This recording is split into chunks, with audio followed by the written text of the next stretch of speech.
하나님 말씀 함께 나누면서 귀한 은혜가 되길 바랍니다. 생명의 말씀 2장 1절에서 6절까지 같이 읽습니다. 시작. 나의 자녀 여러분, 내가 여러분에게 이렇게 쓰는 것은 여러분으로 하여금 죄를 짓지 않도록 하려는 것입니다. 누가 죄를 짓더라도 아버지 앞에서 변호해 주시는 분이 우리에게 계시는데 곧 의로우신 예수 그리스도이십니다. 그는 우리 죄를 위한 화목제물이시니 우리 죄만 위한 것이 아니라 온 세상을 위한 것입니다. 우리가 하나님의 계명을 지키면 이것으로 우리가 하나님을 참으로 알고 있음을 알게 됩니다. 하나님을 알고 있다고 하면서 하나님의 계명을 지키지 아니하는 사람은 거짓말쟁이요 그 사람 속에 진리가 없습니다. 그러나 누구든지 하나님의 말씀을 지키면 그 사람 속에서는 하나님께 대한 사랑이 참으로 완성됩니다. 이것으로 우리가 하나님 안에 있음을 압니다. 하나님 안에 하는 것은 사람은 자기도 그리스도께서 사신 것 같이 마땅히 그렇게 살아가야 합니다. 6절 말씀 다시 한번 볼까요? 6절 말씀 시작.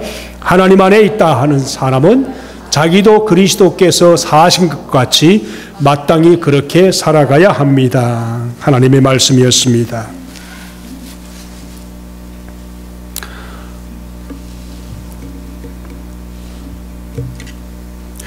유대인들은 자녀들이 13살이 되면은 13살 될 그때에 자녀들 손목에 손목시계를 하나씩 선물하는 것이 관습이 되어 있다고 합니다. 그 뜻은 이제부터는 시간을 함부로 쓰지 않고 잘 관리해 나가야 할 나이가 되었다. 그런 뜻으로 손목에 손목시계를 하나씩 선물한다고 합니다. 다시 말하면 사람의 성숙과 시간의 사용은 서로 함께 연결되어 있다. 그런 의미라고 합니다. 그런데 이들 중에서 우리 10대를 넘어서 장인이 되었음에도 아직도 우리 시간 관리에 대해서 미숙한 사람들이 참 많지 않습니까? 저도 마찬가지고 모두가 아마 시간을 관리하는데 참 소홀히 하면서 그 귀중한 시간을 마음껏 그냥 소비해버리는 그런 성도들이 많다는 겁니다. 진짜 해야 할 중요한 일에는 시간을 투자하지 않고 엉뚱한 일로 세월을 보내는 우리 사람들이 참 많이 있다 하는 것을 느낍니다. 참 우리 중요한 얘기지만은 좀 알아들었으면 좋겠습니다. 아마 새해가 시작되면서 새해는 이것을 좀 고쳐야지. 그래야 하나님이 기뻐하시는 그런 일을 시작할 텐데 그런 각오를 했지만 벌써 18일이라는 시간이 지났습니다. 새로운 해의 시작은 새로운 시간의 시작을 의미하는데 날짜가 바뀐다고 그냥 단순히 새로운 해가 되는 것은 아니다 하는 것입니다. 우리 모두가 감사하게도 365일이라는 동일한 시간을 같이 받았습니다. 이것이 바로 선물입니다. 그런데 어떤 사람은 이것을 참 잘 사용해서 좋은 열매를 남기기도 하지만은 어떤 사람은 이렇게 시간 낭비하면서 그냥 전혀 무가치하게 또 1년을 보내기로 작정하는 그런 분은 없을 줄 압니다. 같은 양의 시간을 받아도 그것을 어떻게 사용하는가에 따라서 인생의 업적이 달라짐을 꼭 알아야 됩니다. 올 한 해 동안 365페이지, 365날 이 한 날을 보내면서 여러분은 어떻게 인생을 충만하게 살 준비를 하고 계십니까? 무엇에 시간을 쓰면 우리 인생이 가장 풍성하게 될까? 첫 번째가 뭔가 하면은 하나님을 만나는 데 시간을 써야 합니다. 우리 삶의 모든 것이 그분의 손에 달려있다는 것을 분명히 인식하면서 그분을 제외시키고 어떻게 인생이 풍성하길 바랄까 이런 생각을 좀 가지시고 그분을 만나는 데 시간을 투자하시길 바랍니다. 기도하고 생명의 말씀을 묵상하고 그래서 좀 더 많은 시간을 그분에게 투자해서 하나님과 사귀면서 올 한 해 동안 풍성한 인생이 되기를 축복하고 또 축복합니다. 시간은 너무나 귀중한 선물입니다. 이것을 여러분 주님 앞에서 잘 사용함으로 하나님 앞에 하나님을 만나는 시간을 투자하면서 우리 자신이 주님 앞에서 의미 있게 살아가길 바랍니다. 두 번째는 하늘나라를 위해서 시간을 써야 합니다. 복음과 선교의 과제를 말하는 것입니다. 이것이 우리를 이 땅에서 두신 이유요. 또 하나는 또 하나의 해를 우리에게 주신 이유이기도 합니다. 이것을 잘 기억하면서 여기에 투자한 것만 영원한 상급으로 우리의 것이 된다는 것을 기억하면서 내가 주님 앞에 헌신하고 봉사하고 시간을 아껴 주님과 교제하는 이 모든 것은 다른 것은 다 없어질다 할지라도 하나님께서 주시는 놀라운 시간 사용과 하나님의 놀라운 물질 사용과 복음과 선교의 과제를 주님 앞에 떠맡은 우리가 주님 앞에 이것을 어떻게 사용하는가에 따라서 우리 인생은 풍성하게 되기도 하고 그렇지 않을 수도 있다는 것입니다. 여러분, 새 삶의 변동은 다른 것으로 주어지지 않습니다. 성령의 은총으로 성령의 역사하심으로 새 변화의 역사는 원동력은 성령이십니다. 우리 예수 믿는 성도라면 정말 그분의 만지심과 그분의 다스리심이 없으면은 우리 인생은 결코 새롭게 되지 않는다, 그런 뜻입니다. 여러분, 근데 성령이 우리에게 역사하기를 원하는데 우리가 때가 많고 끊임없이 그분과 관계없는 삶을 살고 풍성하기로 작정했지만 그분과 사귀는 삶이 없다면 어떻게 그분이 우리에게 찾아오셔서 역사하시고 일할 수가 있겠습니까? 이걸 잘 기억하면서 여러분, 이 일에 방해하는 것들을 찾아서 여러분 꼭 좀 명심하시고 해야 할 것이 있습니다. 첫 번째, 깨끗한 그릇이 되어야만 합니다. 생각이 깨끗하고 마음이 깨끗하고 말이 깨끗하고 우리 정말 중요한 깨끗한 그릇 되는 것이 첫 번째입니다. 육신의 정욕과 안목의 정욕과 이생의 자랑을 벗어버릴 수 있는 용기가 우리 심령 속에 있어야 된다는 것입니다.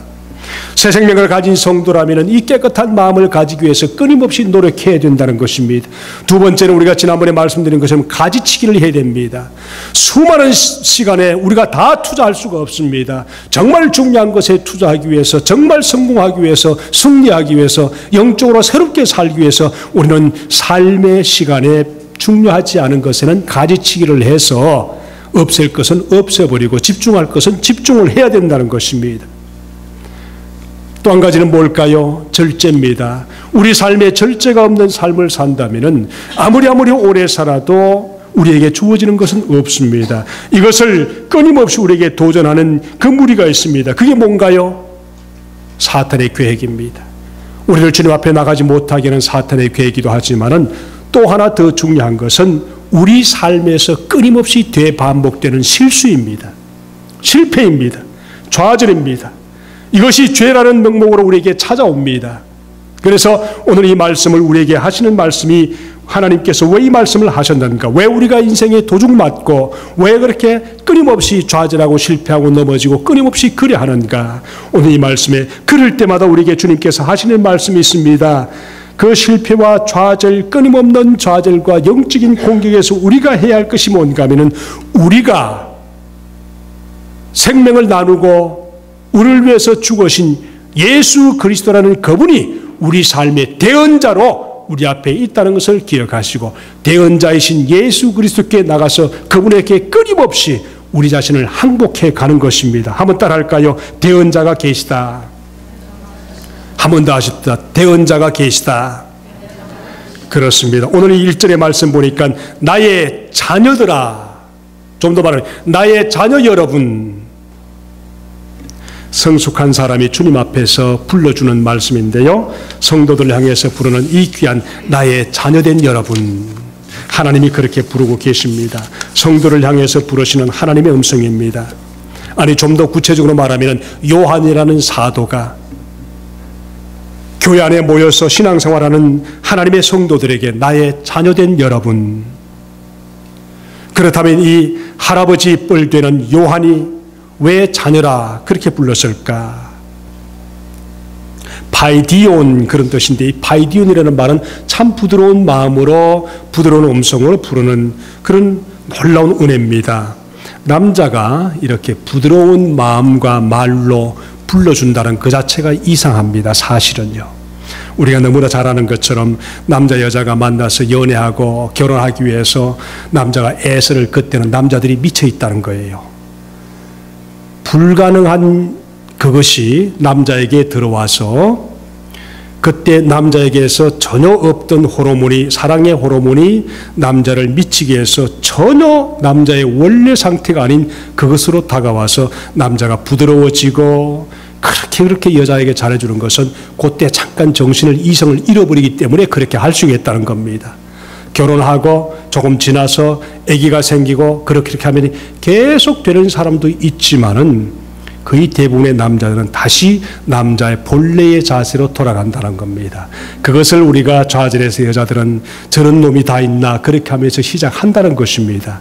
근데 요한이라는 사도는 예수님을 믿고 난 후에, 제자가 된 후에는 언제나처럼 이렇게 부드러운 모습이었었습니다.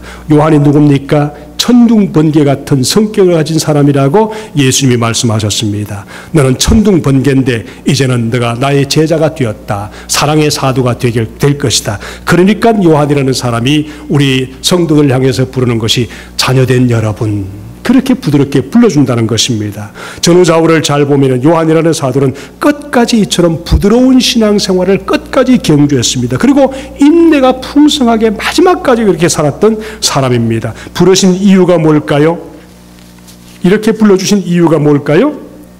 1절의 말씀처럼 맞아, 우리가 신앙생활하는 목적이 너희로 죄를 범치 않게 하려 하심이라 그랬습니다. 맞아, 우리의 목적은 예수 그리스도를 믿었다 그러면 이제부터 죄를 짓지 않아야 된다. 그렇게 해서 그렇게 부르신 겁니다. 그리고 돌아서서 또 하는 말씀이 뭔가 하면 누가 죄를 범하여도 그렇게 시작합니다.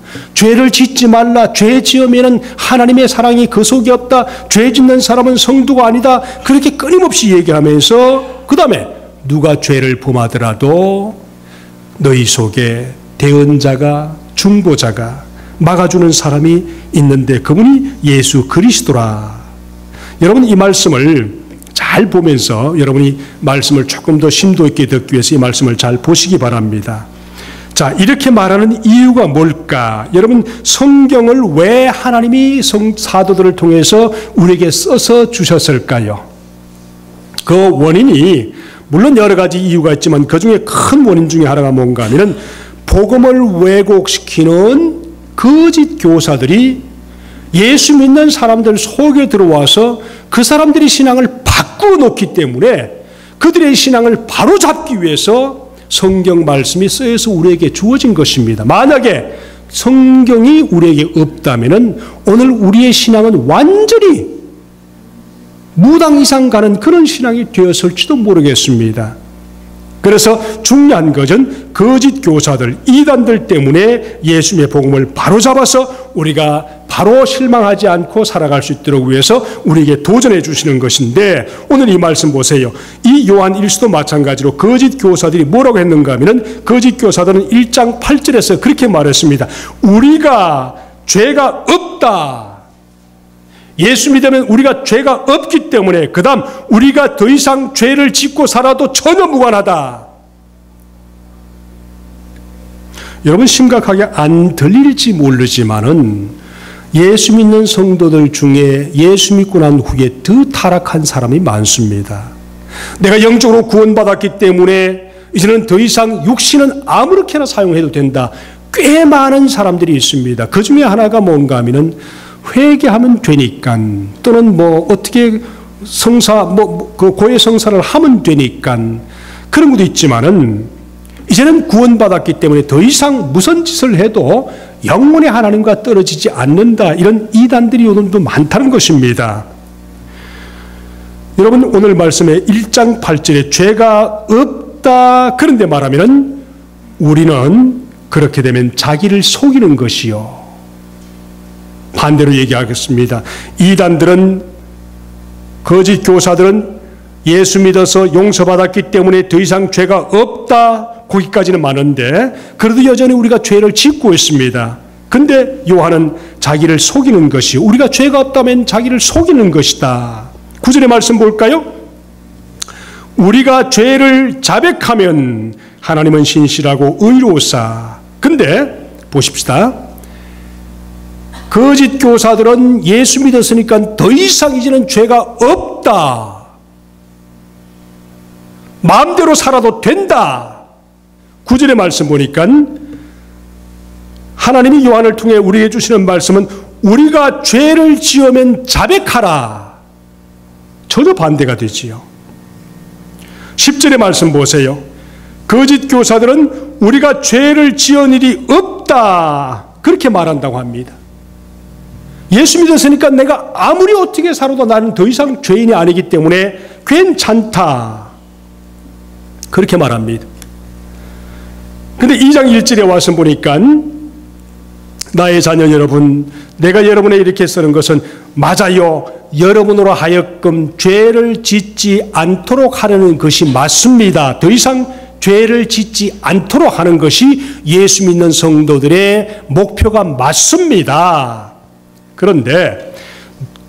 그런데도 누가 죄를 짓더라도 아버지 앞에서 변호해 주시는 분이 계시는데 그분이 곧 의로우신 그리스도십니다. 그렇게 말합니다. 여러분, 거짓 교사들과 좀 더 구체적으로 말하면 이단들 보세요. 죄가 없다 말합니다. 죄를 지어도 괜찮다 말합니다. 죽어도 이제는 더 이상 지옥 가지 않는다고 말합니다. 성령께서도 우리를 부리는 신이지, 부리는 그냥 우리의 심부름꾼이지, 성령과는 우리와는 더 이상 관계없다, 그렇게 말합니다. 그래서 여러분 잘 구별할 것은 분명하게 기억하시기 바랍니다. 성령을 강조하지 않는 교단은 문제가 있는 겁니다. 성령을 강조하지 않는 교단, 그리고 지옥이 없다 말하는 교단, 틀림없이 기억하시길 바랍니다. 성령이 없으면 신앙생활은 할 수가 없습니다. 이걸 잘 보면서 우리가 꼭 기억할 것이 뭔가 하면은 성령이 없으면 우리가 죄를 깨닫지도 못합니다. 주님을 고백하지도 못합니다. 주님을 나의 구세주라고 고백할 수도 없습니다. 그러니까 그분들은 거듭난 것이 아닙니다. 예수를 알고 지낼 뿐입니다. 이걸 잘 기억하십시오. 오늘 또 거짓 교사들은 예수 믿었다, 이제 죄가 없다, 마음대로 살아도 된다, 더 이상 우리는 죄인이 아니다. 그런데 우리에게 다시 말씀하는 것은 죄를 짓는 사람들이 있다면은 다시 예수님께 나와서 예수님께 죄를 자백하라. 그러면 그것이 얼마나 오래 계속되든지 관계없이 끊임없이 너희는 다시 주님을 닮아가는 놀라운 은혜의 종들로 살아갈 것이다. 요한은 그렇게 말합니다. 그래, 그 말이 맞아. 우리가 예수 믿고 신앙생활하고 주님의 은혜로 살아가 복을 받고 살아야 하는 이유는 죄를 범하지 않게 하려 함이 맞아. 그러나 만약 너희가 신앙생활을 하다가 또 죄를 범해서 넘어지면 그때는 예수 그리스도가 우리의 대언자이니까 그분에게 나와서 회개하라. 그러면 다시 주님께서 받아주실 것이다. 이것을 우리가 잘 기억해야 됩니다. 예수님이 왜 성령으로 우리에게 오셔서 이것이 필요한가? 예수님이 무엇을 해주었기 때문에 우리는 끊임없이 그분에게 나가는가? 여러분, 우리가 부모입니다. 부모님들은 내 자식이 어떤 형편에 있더라 할지라도 자식들을 보호할 의무가 있습니다. 그 자신이 어떠한 상황에 있더라도 이번 주에도 밤 11시까지 부부가 찾아와서 자식 걱정하면서 그렇게 했던 어떤 부부가 있습니다. 자식의 모습을 잘못 길들여뒀더니 이 자식이 그냥 일은 않고 고등학교를 졸업하고 난 후에 아무것도 안 하고 집에서 빈둥빈둥 하면서 계속해서 부모 속을 썩이는데 심지어 때리기까지 한다는 거예요. 얼마나 힘들겠어요. 분명히 그게 무슨 문제가 있다. 그러면서 자기 과거에 이런 것 저런 것 때문에 아마 그런 것 같아. 그래서 매를 맞아도 이런 얘기를 합니다. 내 과거 죄 때문에 자녀가 그 모습을 아니까 그 맞아도 그냥 내 죄 때문에 그렇지. 가만히 있다는 거예요. 제가 그렇습니다. 단호하게 끊으십시오. 단호하게 끊어야 됩니다. 그렇게 그게 습관되면은 나중에 그것이 버릇돼서 어느 순간에 매맞아 죽습니다. 그러면 평생 그 자녀를 감옥 속에서 살게 하실 겁니까? 반드시 끊어야지요. 그게 하나님 앞에 얼마나 무서운 건데요. 근데 18살 넘었는데 왜 그 자녀를 밖으로 못 보냅니까? 버릇이 그렇습니다.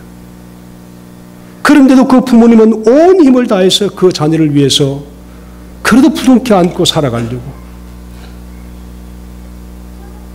자녀들도 영적인 인격인데 그 인격이 주님 안에서 하나님을 두려워하며 하나님 앞에 살아갈 수 있도록 왜 준비를 못 시킵니까? 그걸 위해서 우리가 부모님 앞에 부모가 정말 기도해야 되지 않습니까? 그렇게 기도하자고 해도 기도를 안 왔습니다. 제가 만난 지 꽤 오래됐는데 아직도 기도하지 않고 있습니다. 일한다는 핑계로 이런저런 걸 핑계하면서 계속 내버려 둡니다. 주님 앞에 돌아오십시오. 영혼이 돌아오고 자녀들이 돌아와서 화목제물 되시는 예수 그리스도 앞에서 그 버릇을 고쳐 주셔야만 합니다. 얼마나 힘들고 속상하겠습니까? 우리 교회와는 관계없는 분이십니다. 이런 것을 통해서 우리가 꼭 알아야 될 것이 있는데 우리의 연약함과 죄의 모습이 있을 때마다 나는 괜찮다 하지 마시고 죄를 깨닫게 하시는 그 모든 깨달음이 있으면 주님 앞에 와서 끊임없이 예수 그리스도 이름으로 용서를 받으십시오. 그럴 때 예수 그리스도의 복음은 우리를 위해서 끊임없이 우리가 생명의 말씀으로 예수 그리스도와 하나님과 사귈 수 있도록 하나님은 오픈해 두셨습니다. 돌아오셔서 끊임없이 그렇게 하시면 됩니다. 자, 보세요. 하나님께서 우리 거짓 교사들은 더 이상 죄를 짓지 않아도 더 이상 죄인이 아니다. 이제 죄를 지어도 더 이상 하나님의 심판과는 관계없다. 그런데 오늘 말씀 보니까 죄를 지을 때마다 주님 앞에 다시 돌아와라. 그 목적이 뭔가 하면은 더 이상 죄를 지어도 계속해서 반복된다 할지라도 자꾸 주님 앞에 돌아와서 그 죄를 고백하면서 또 회개할 이유는 여러분으로 하여금 죄를 짓지 않도록 하나님께서 끊임없이 우리에게 도전하는 것이기 때문에 그렇습니다. 아니 그 죄를 언제까지 되반복해야 됩니까? 똑같은 죄를 반복하는데 언제까지 우리가 그것을 계속 되반복해야 됩니까? 주님 만날 그 순간까지 계속 되반복하십시오. 그러면서 우리 사람은 변화된다는 사실을 우리가 기억해야 됩니다. 여러분, 우리가 건물을 건축하거나 아니면 서클스단들 밑에 보니까 밑에 그물을 쳐놓고 이렇게 하는 모습을 좀 보지 않습니까? 그죠? 또 유명한 예와 일화가 있습니다. 우리 골든 게이트, 우리 캘리포니아, 산호세인가요? 어딘가요? 캘리포니아 보면은 골든 게이트가 있지 않습니까? 그죠? 그 다리를 지으면서 중국 사람이 얼마나 많이 떨어져 죽었는지 모릅니다. 1937년에 지어진 그 다리를 지으면서 인부로 사용되었던 중국 사람들이 수많은 사람들이 떨어져 죽었는데 어떻게 하면 이것을 막을 수 있을까 연구하다가 그 밑에 다리 짓기 전에 먼저 밑에 그물망을 쳐두었습니다. 그물망을 쳐두니까 고소공포증에 있던 중국 사람이나 많은 인부들이 훨씬 더 적게 떨어지더라는 겁니다.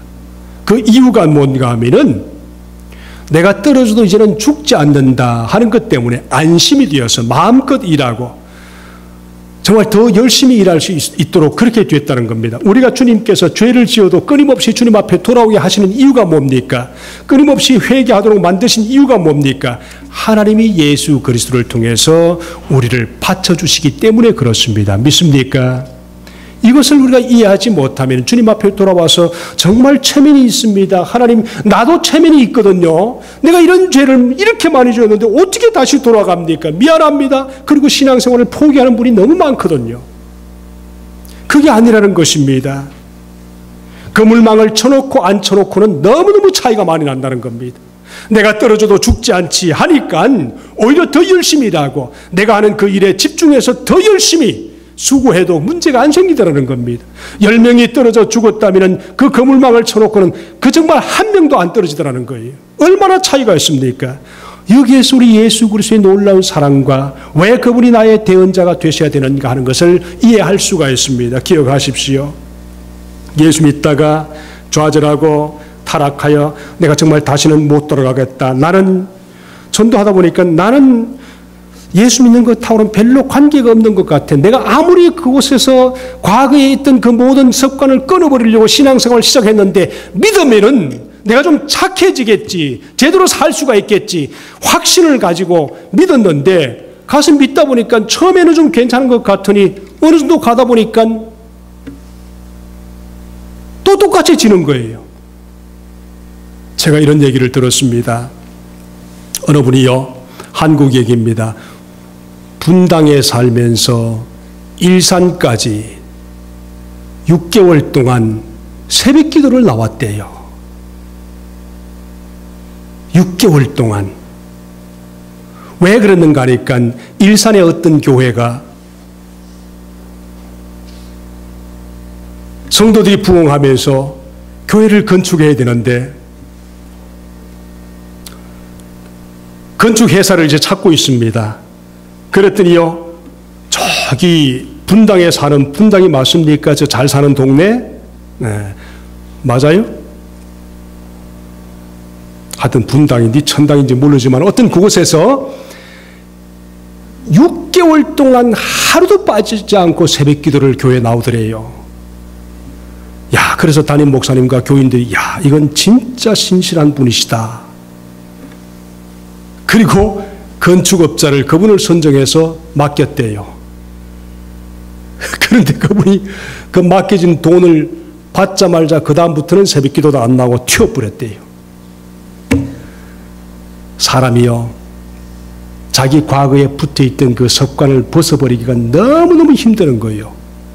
6개월 동안 새벽 기도 나왔다면 그 속에는 신실한 마음도 제가 볼 땐 있었다고 생각합니다. 그렇지 않겠어요? 어떻게 재정선으로 6개월 동안 새벽 기도를 나옵니까? 그 멀리.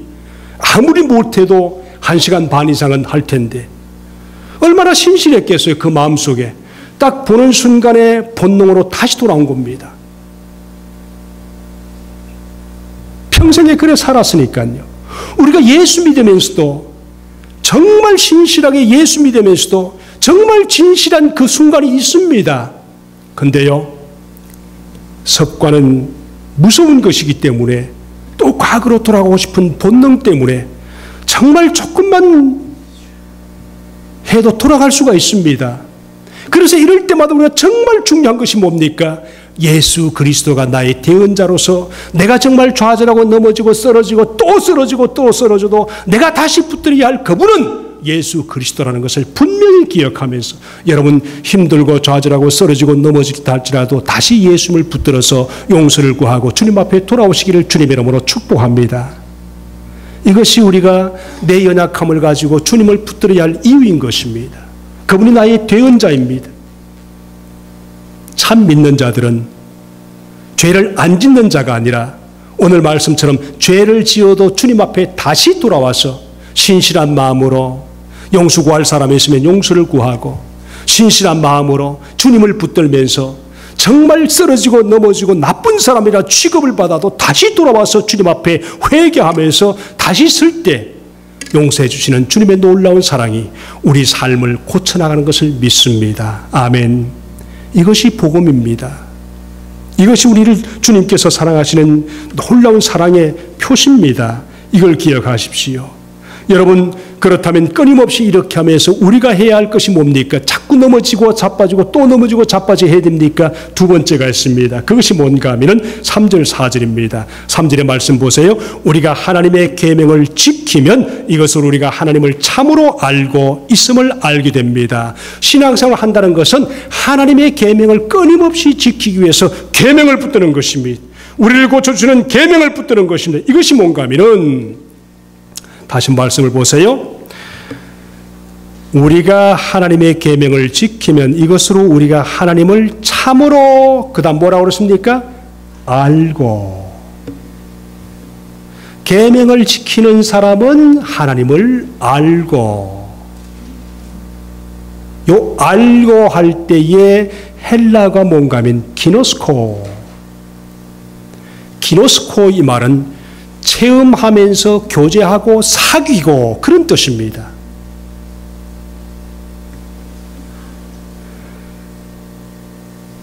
우리가 보통 예수 그리스도를 안다 그렇게 할 때 두 가지인데 그냥 내가 오바마 대통령을 안다. 근데 그분은 저를 죽었다 깨어나도 모릅니다. 이건 나는 그분을 알고 하지만은 그분은 나를 알고 못합니다. 이것은 기노스코라고 하지 않습니다. 내가 어느 순간에 오바마를 만났습니다. 오바마 보니까 태권도도 잘하고 김치도 잘 먹고 그러니까 불고기도 좋아하고 그러니까 어쩌다 친구가 됐습니다. 그러니까 한 집에 살게 되었습니다. 내가 백악관에 가든지 그분이 우리 집에 오든지 알게 되었습니다. 그럴 때 알면서 교제하면서 운동도 같이 하고 식사도 같이 하고 이야기도 같이 하면서 야, 너 정말 멋지다 하면서 서로 아는 관계를 기노스코. 그래서 우리가 정말 하나님의 말씀을 깨닫고 주님 앞에 그 계명을 지키기 위해서 노력하면서 하나님이 나를 알고 내가 하나님을 아는 관계를 계명을 지킨다 그랬었습니다. 이런 믿음의 신앙이 올 한 해 동안 정말 우리가 주님을 알아가는 사귐의 관계를 끊임없이 24시간 주님 바라보면서 살 수 있기를 축복합니다. 아멘. 이런 것이 없으면요, 아무리 신앙생활 잘한다고 해도 주일 한 번 예배드리고 그 다음에 신앙은 흔적도 없는 그런 관계가 되어버리고 맙니다. 제가 스스로를 한번 테스트를 해봤습니다. 내가 끊임없이 예수님을 생각하고 그분을 닮아가기 위해서 애쓰는 24시간 동안 두려운 마음으로 그분을 생각하며 그분과 함께 교제하던 24시간과 주일 예배드리고 그 다음에 하루를 살면서 새벽기도 하고 말씀 보면서 그리고 끝났습니다. 그러니까 온갖 모든 많은 걱정들, 교회 걱정, 가정 걱정, 나라 걱정, 자녀들 걱정, 그 걱정이 엄청나게 나를 엄습합니다. 그런데 24시간 주님 바라보면서 내가 주님 한 분 붙드는 것이 세상의 모든 걸 붙드는 것과 똑같다는 마음으로 주님 붙드니까요, 그 근심이 없어지는 거예요. 그래서 어떤 분은 그럽니다. 예수님 한 분 제대로 붙들면 세상의 모든 것 붙드는 것과 동일한 것이다. 아멘. 이 예수 그리스도를 한 분 붙들어서 정말 예수님 안에서 행복하게 풍성하게 살아가기를 축복합니다. 주님 오실 그날까지 말입니다. 이것이 우리가 주님과 나와 관계에서 알아가는 관계입니다. 여러분, 우리가 잘 아는 잔 웨슬리라는 사람이 있습니다. 목사님이었습니다. 영국 사람입니다. 그분의 엄마가 수산나입니다. 수산나가 아이들이 참 많지 않았습니까?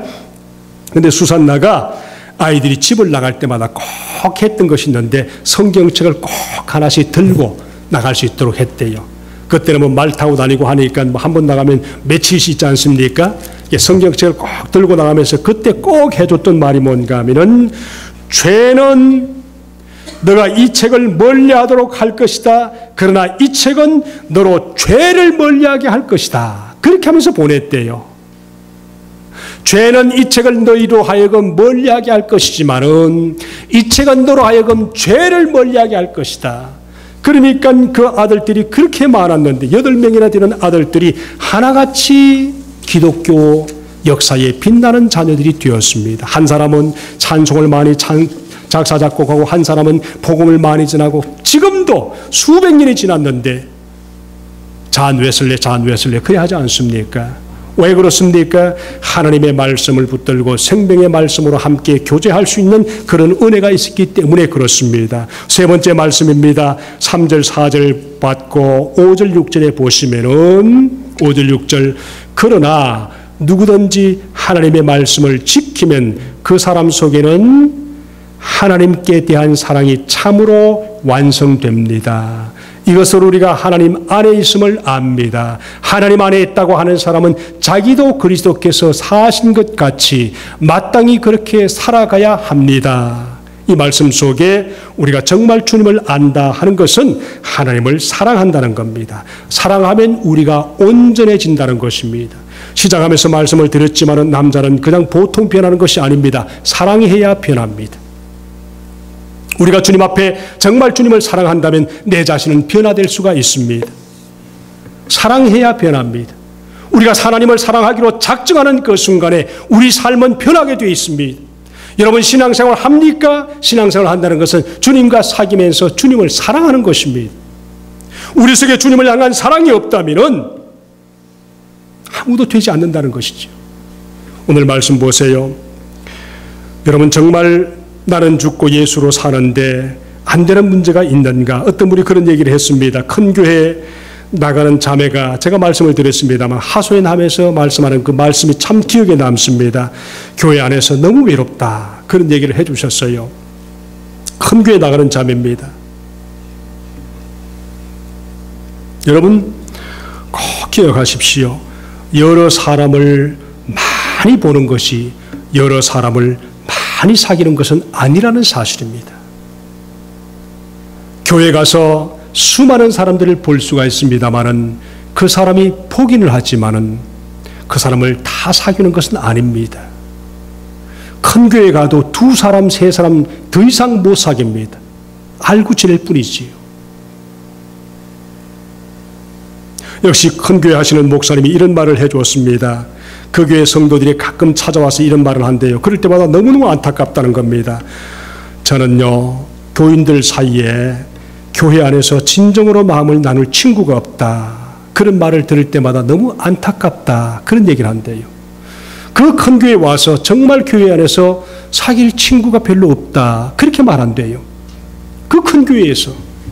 그럴 때마다 그 목사님은 너무너무 안타깝다는 겁니다. 그러면서 이런 얘기를 했습니다.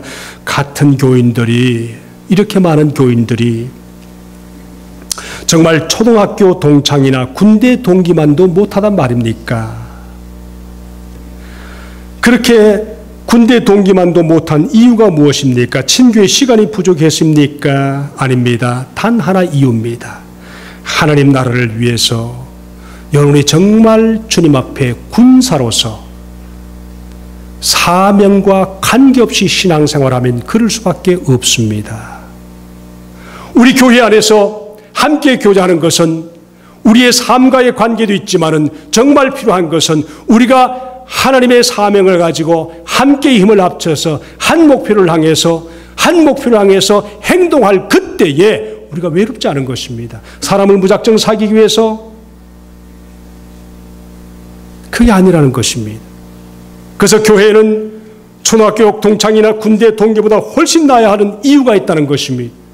한 목표를 향해서 교회를 세우고 교회를 향해서 하나님 나라가 이루어지기 위해서 우리가 함께 한 목표를 향해서 나간다면 그 목표 때문에 더 가까워지고 목표가 이루어질 수 있다는 것입니다. 그러면서 그런 얘기했습니다. 여호수아에 보면은 기생 라합과 정탐꾼의 사랑 이야기가 나오는 것을 보지 않습니까? 이스라엘 정탐꾼이 숨어서 기생 라합을 나중에 만났습니다. 그리고 나중에는 그들이 서로 함께 이스라엘이 그것을 정복하고 난 후에 나중에 정탐꾼 중에 한 사람이 기생 라합과 함께 결혼합니다. 유다 지파 살몬이라는 사람과 결혼합니다. 그리고 예수님의 족보에 이름이 올라왔습니다. 이 두 사람은 그런 긴박한 상황 속에서도 관계가 없는데도 불구하고 사랑이 싹쓸 수가 있었다는 것은 어떤 예수 그리스도를 믿는 목표가 분명했기 때문에 거기에서 외로움을 달랠 수가 있고 결혼까지 할 수 있지 않았습니까? 우리 교회가 정말 주님 앞에서 기쁨으로 살아간다는 것은 한 목표 안에서 그 목표를 향해서 우리 함께 교제하는 것입니다. 좋은 사람 만나기 위해서요? 나보다 더 나은 사람을 보기 위해서요? 교회는 서로 돕기 위해서 하나님의 나라를 위해서 힘쓰고 애쓸 때 친구가 되는 것이고 목표가 이루어진다는 것입니다. 초등학교도 군대 동기들도 목표가 있지 않았습니까? 나라를 지키는 목표, 공부해야 되겠다는 학교의 목표 때문에 친구가 되고 동기가 되었던 것처럼 우리 교회 안에서도 정말 친하게 지내고 서로 사랑하기 위해서는 우리가 하나님 나라를 세워가는 목표라는 분명한 이 목표가 내 가슴 속에 믿음으로 자리 잡을 때 우리는 외롭지 않다는 것을 믿기를 주님의 이름으로 축복합니다. 우리가 월남 이상제라는 선생의 이런 이야기가 있습니다. 독립운동을 하던 월남 이상제라는 유명한 장로가 있지 않습니까? 어느 날 집에 들어갔더니 그 며느리가 재봉틀을 도둑맞았다고 울고 있더랍니다. 그래서 가만 보니까 며느리가 정말 아끼던 재봉틀이 없어져 버렸는데 나중에 집에 누군가 들어와서 그 재봉틀을 가지고 없어져 버린 겁니다. 그런데 이상재 목사님, 이상재 선생이 가만보니까 안 되겠거든요. 그때 그 며느리 보고 하는 얘기가 있습니다. 너는 나라를 잃고도 울지 않더니 재봉틀 잊어버렸다고 울고 있냐? 그랬대요.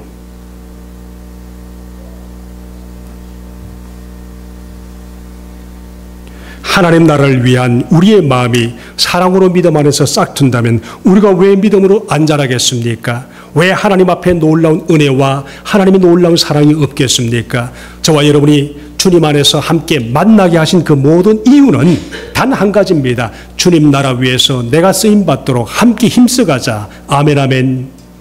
이걸 잃어버리면 아무것도 우리가 할 수가 없다는 것입니다.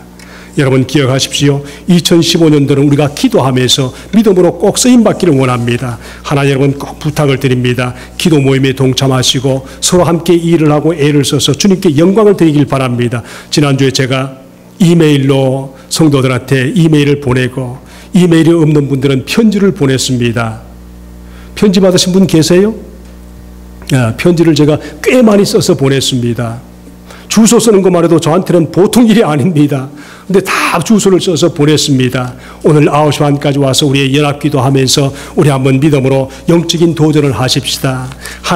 하나님이 우리를 원하고 도전하시는데 마귀는 우리가 그것을 못하도록 끊임없이 우리를 더 게을르게 할 것입니다. 영적인 도전으로 우리가 선포하지 않은 한 끊임없이 똑같은 일이 되반복될 것입니다.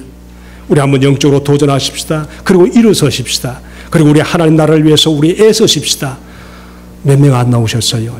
청년들은 다 나오셨는데 우리가 이것을 위해서 우리가 한번 일어서십시다. 압니다. 일주일에 한 번밖에 없는 주일 아침만이라도 좀 실컷 자고 싶은 그런 마음이 왜 없겠습니까? 하나님 나라 위하는 것은 내 직장보다도 내 어떤 면에서 다른 것보다도 더 귀중하다는 사실을 우리 영적인 목표를 잡고 우리가 순종하면서 신실하게 희생할 때 하나님께서는 우리를 더 귀하게 여기시면서 은혜 가운데 축복하실 줄 믿습니다. 우리 같이 기도하겠습니다.